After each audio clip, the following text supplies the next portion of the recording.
opening remarks for today's program, we highlighted we're going to have a discussion on an educational fund that has been launched already. We want some details and how far we've come as a country in terms of funding the educational campaign for the Ebola. But now the scale of the Ebola disease demands that all hands on deck to approach to prevent the virus from entering the country. And in the event that it ends, there will be enough education to the general public so that lives will not be lost.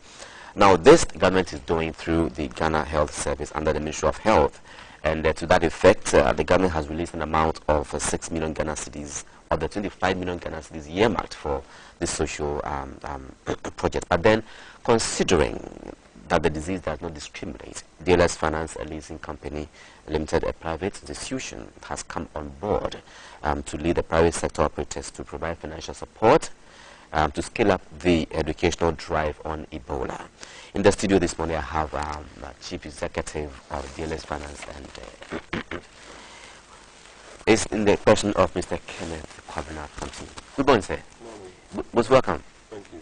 Wonderful. I saw at the back page of the Business Financial Times yesterday that Dalex pledges the 100,000 Ghana cedis to support the fight against Ebola, and I feel that this calls for an in-depth analysis of what you hope to do.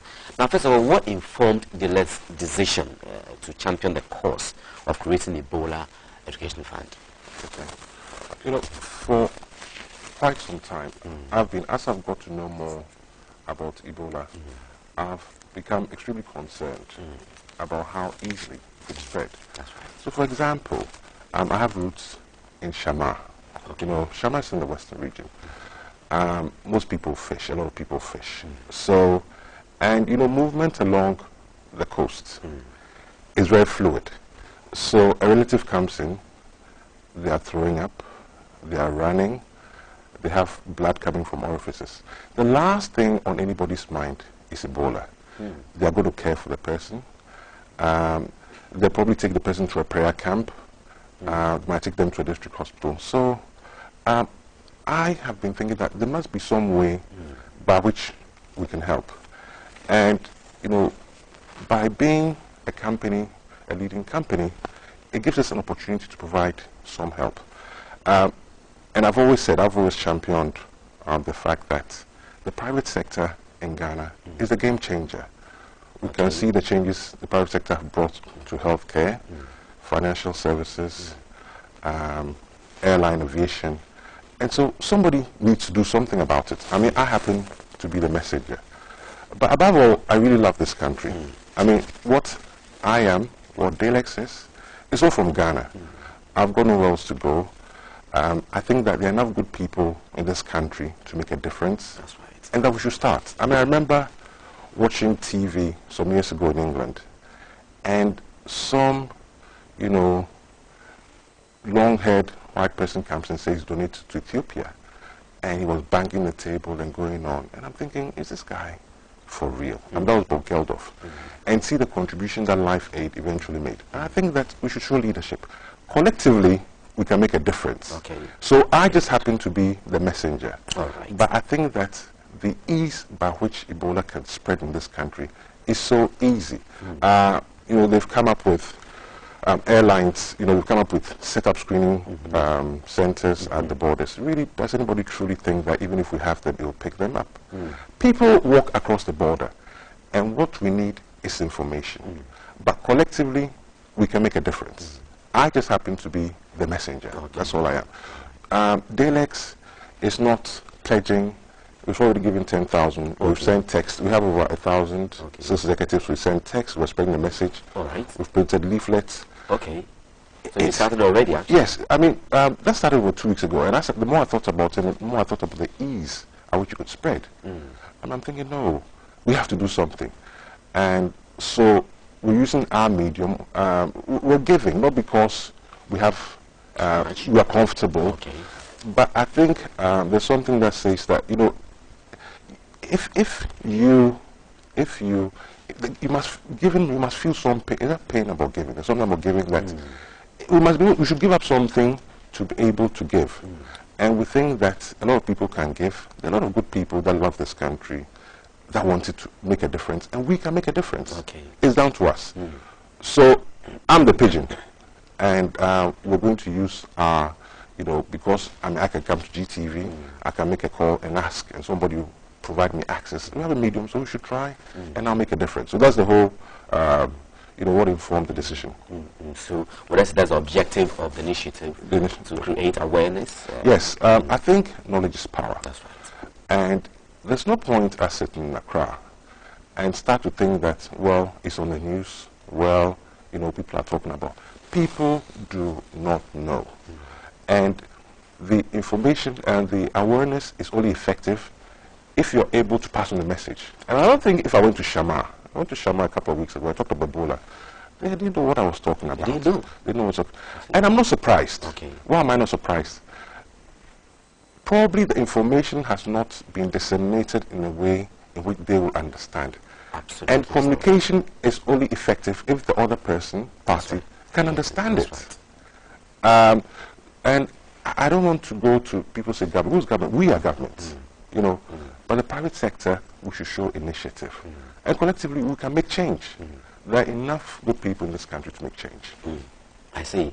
So if you have to convince the private sector, other operators to come on board, what would be your key message to them? Well, first, they've got to think of the consequences on their business. Just think about it. Can you imagine a place like Teshi being quarantined, nobody going in or nobody coming out, or Kanishi, or Osu, or Ringway? I mean, in addition to CD issues, the slowdown in the economy, will be catastrophic.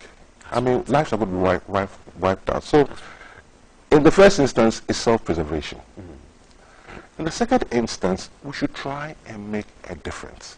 You can't sit by and allow the few people that we think are not behaving in a way that is appropriate to dictate how the majority of us behave. But just think about it. Can you imagine Accra being quarantined? I mean, but movement along West Africa, people have been moving for centuries. They'll continue to move for centuries, and nobody's going to stop them. So for me, the consequences for business are just huge. And first, think of self-preservation. Second, think of our country. And think of collectively, let's make a difference. I mean, I don't have, I have a few private sector companies that I've already spoken to. Yeah, okay. Sec Prints on board, they're printing flyers. Okay. I personally know a few CEOs of companies that I'll call personally. Okay. I'll write to them, I'll call them.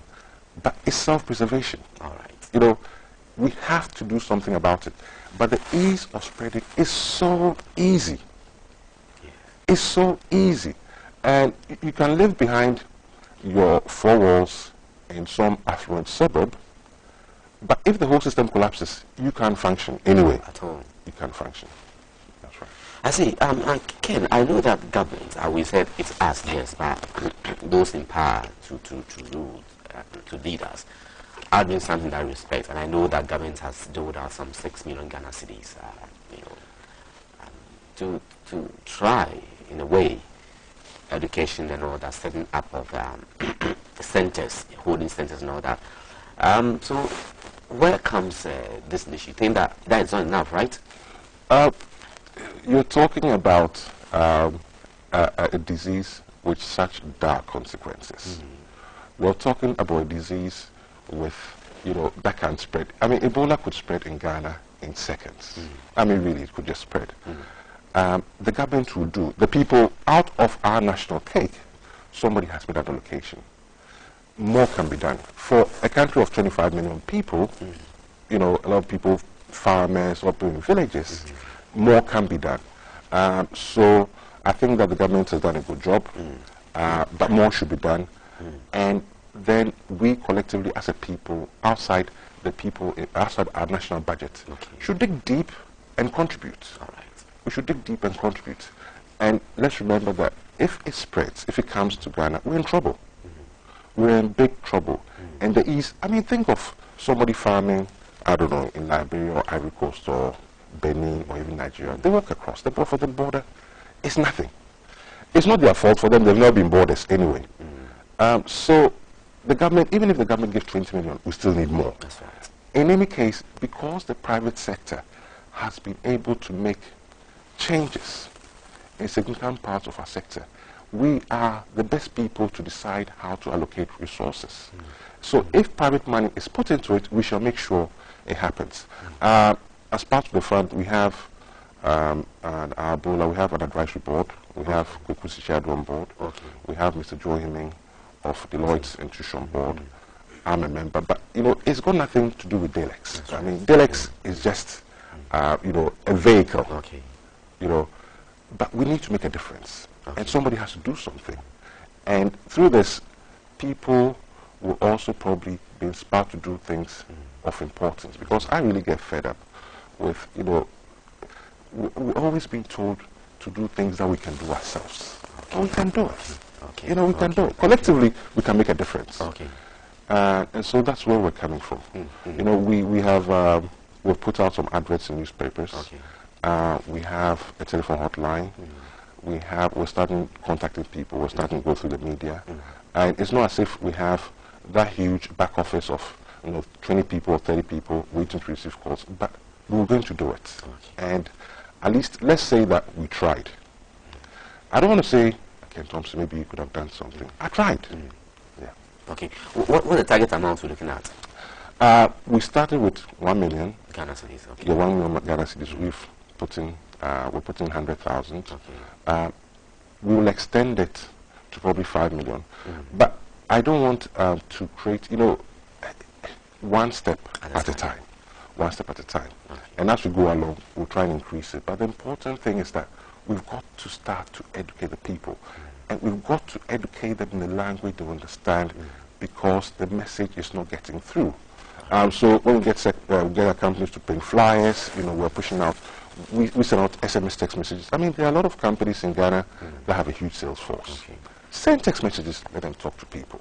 That's a contribution. So that's the target initially is 1 million, but we have plans to go above that. But let's start with 1 million, and let's start collectively see what we can do.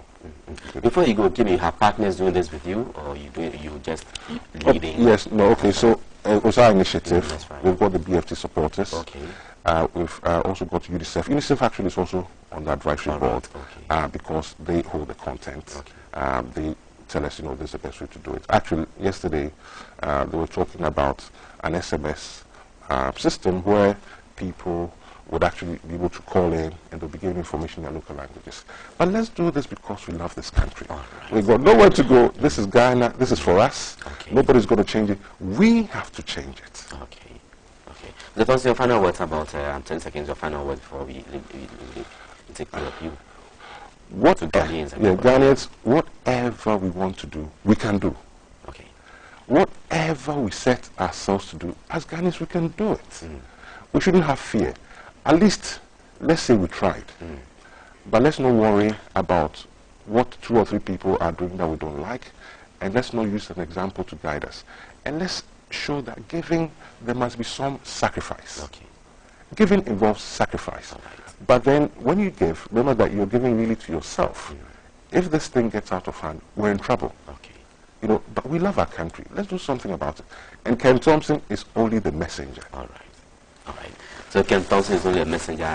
So that's how we end our discussion this morning. Truly, I mean, by all indications, we need to put in all our efforts to fight and to prevent Ebola from entering the country. And in the event, unfortunately, that it enters, I believe that with these campaigns and support for the private sector wings in support of government itself, we'll be able to contain it and ensure that lives are not lost. Thank you very much, sir, for your time this morning. And we wish you all the best in your campaign drive.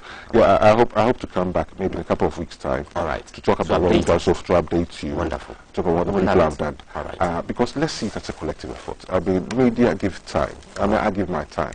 I've got a lot of things to do, but somebody has to be the pigeon. Thanks so much, sir. Thank you too.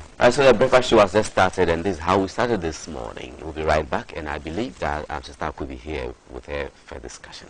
Don't go away. We'll get back.